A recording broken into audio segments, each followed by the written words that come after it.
Selamünaleyküm. Herkesin günü hayrola. Hatice ile Dikişe Dair'e hoş geldiniz. Bugün sizlerle birlikte bugünkü çalışmamızda eşofmana bel lastiği, bel kemeri nasıl geçirilir en basit şekliyle anlatmaya çalışacağım. Çalışmaya geçmeden önce kanalıma ücretsiz bir şekilde abone olup yandaki zili de aktif hale getirirseniz yüklediğim tüm videolardan haberdar olabilirsiniz. Ayrıca bizi Instagram'dan Hatice ile hesabından da takip edebilirsiniz. Oradan da isteklerinizi ulaştırabilirsiniz. Şimdi eşofmanımızda kemer bölümü nasıl geçirilir ona geçelim. Şöyle lastik bölümünü, bel kemeri için lastiğimizin genişliğinin ne kadar geniş alıyorsak lastiğimizi aşağı yukarı eşofmanlarda 4 santim genişlik, 4,5 santim genişlik yeterli geliyor. Bunun lastiğin 2 katı artı 2, artı 2 dediğim dikiş payları için şu şekilde yapacağız bel kemerimizi. Bir de buradan şuradan bir dikiş gideceğiz. Şu şekilde ölçümüzü şu şekilde almış oluyoruz. Bu kısım lastik kadar bir kısım ayarlıyoruz. Buradan da bir dikiş payı bırakmış oluyoruz. Lastik ölçüsünü de belimizden 5 santim kısa lastik alabiliriz. Kemer bölümünün, kemerimizin boyunu ise eğer esnek kumaş çalışıyorsak eşofmanımızın bel kısmından 3-4 santim kemer kumaşını kısa yapabiliriz. Şu şekilde şöyle 3-4 santim şeklinde bir kısa kemeri alabiliriz. Ama kumaşımız esnekse zaten burada da eşofman kesiminde de esneyen kısım her zaman çalışmamızın en kısmı oluyor. Yani kumaş enini en kısımda kullanıyoruz. Zaten buna baştan dikkat etmemiz gerekiyor. Burada da esneyen kısmı şu şekilde kemerin en bölümüne verdim. Yani şu şekilde esneyecek kemerim şu kısımdan kesmedim. Bu kısım da esniyor ama bura kadar esnemiyor. Şimdi öncelikle yapmam gereken kemer bölümünde şu dikişi dikmek. Şu şekilde dikişimi yaptım. Sonra şu şekilde tutacağım. İster bunu lastiği de aynı şekilde dikin. İçinden yapın.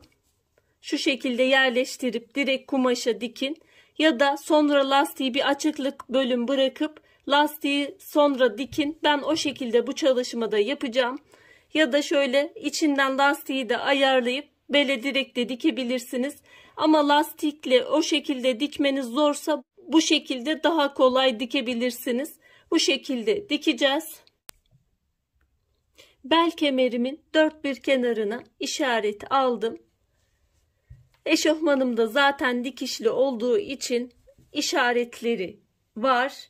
Şöyle kemer bölümünün dikişli kısmını arka bölümün dikişli orta kısmına denk getiriyorum. Bu şekilde iğneliyorum. Dört bir kenarından işaret almamızın nedeni de kemerimizin dengeli bir şekilde yerleşmesi için. Çünkü biraz kısa yaptık kemerimizi. Lastikli de geçirdiğimizde bu şekilde geçiriyoruz. Şimdi bu kısmı da makinede dikiyoruz. Şöyle bir arkada küçük bir kısım bırakacağım. Lastiği geçirmek için.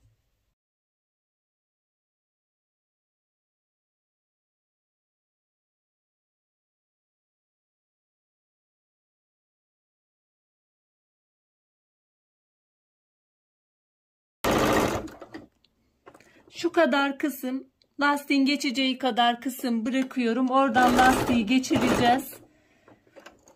Onun dışında kalan o kısmı da atlıyorum. Oradan çünkü lastiği geçireceğim. Kalan kısmı da temizlemesini de yapıyorum.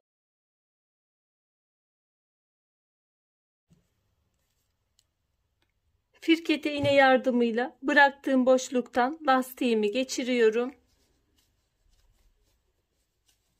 Geçirdikten sonra lastikleri şu şekilde değildi. Hem böyle kaba duracak hem de atacaktır. Şu şekilde üst üste getirerek şu şekilde her iki taraftan bir dikiş yapıyoruz.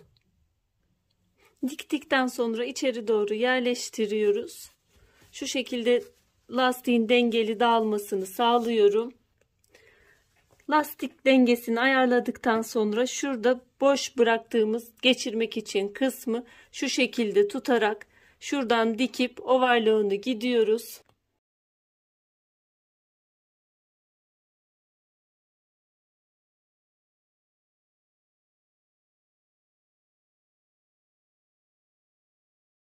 İki tane dikiş atacağım şu bel kemerine.